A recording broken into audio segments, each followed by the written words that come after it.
Bonjour à tous, voici la correction des exercices 1 et 2 sur la réciproque du théorème de Thalès. Alors, un petit bilan déjà sur à quoi sert cette réciproque du théorème de Thalès. C'est un peu le même fonctionnement qu'avec Pythagore. Donc très important, un petit rappel sur Pythagore, la réciproque du théorème de Pythagore permet de démontrer qu'un triangle est rectangle.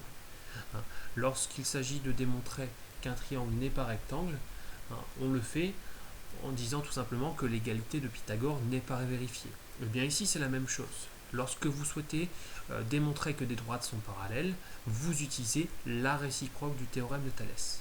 Lorsque vous souhaitez démontrer que des droites ne sont pas parallèles, vous allez tout simplement dire que la situation de Thalès n'est pas vérifiée. Voilà. Donc dans cet exercice numéro 1, on souhaitait savoir si le sol désigné par la droite CD était parallèle au clavier et désigné par la droite EF. Donc, très important, vous voyez apparaître les deux triangles, GEF et GCD. Donc les deux rapports que l'on va comparer vont forcément se faire à partir du point commun aux deux triangles. Donc comme on le faisait lorsqu'on utilisait le théorème de Thalès pour calculer des longueurs, j'utilise le point commun aux deux triangles. Donc GE sur GD, très important, on reste sur la même droite.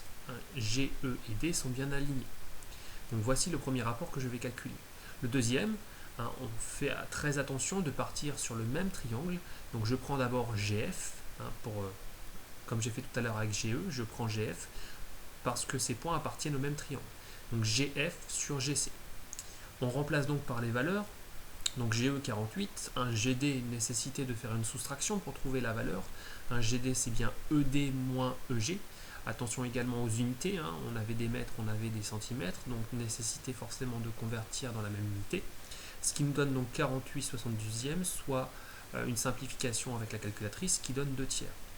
GF sur GC, même principe, GF on l'a, 60, GC une soustraction qui nous permet d'obtenir une valeur de 90 et on obtient 2 tiers. Donc on a bien une égalité ici de ces deux rapports. N'oubliez pas que ça n'est pas suffisant. Si vous vous souvenez de l'activité, avoir des rapports égaux n'est pas suffisant. On vérifie que les points sont bien alignés dans le même ordre. Donc EGD, qu'on revoit ici sur les rapports, EGD, et FGC, vous voyez qu'on a bien l'alignement dans le même sens, dans le même ordre, donc c'est très important. Donc, d'après la réciproque du théorème de Thalès, je peux conclure que ces deux droites sont parallèles. Et si je reviens donc à l'exercice, ça justifie bien que le clavier est bien parallèle au sol. Voilà pour cet exercice numéro 1 où on a utilisé la réciproque du théorème de Thalès pour prouver que les droites étaient parallèles. Dans l'exercice numéro 2, les droites sont-elles parallèles? Eh bien on fait la même chose, on a une configuration ici plus classique. Tout à l'heure on avait une configuration en papillon.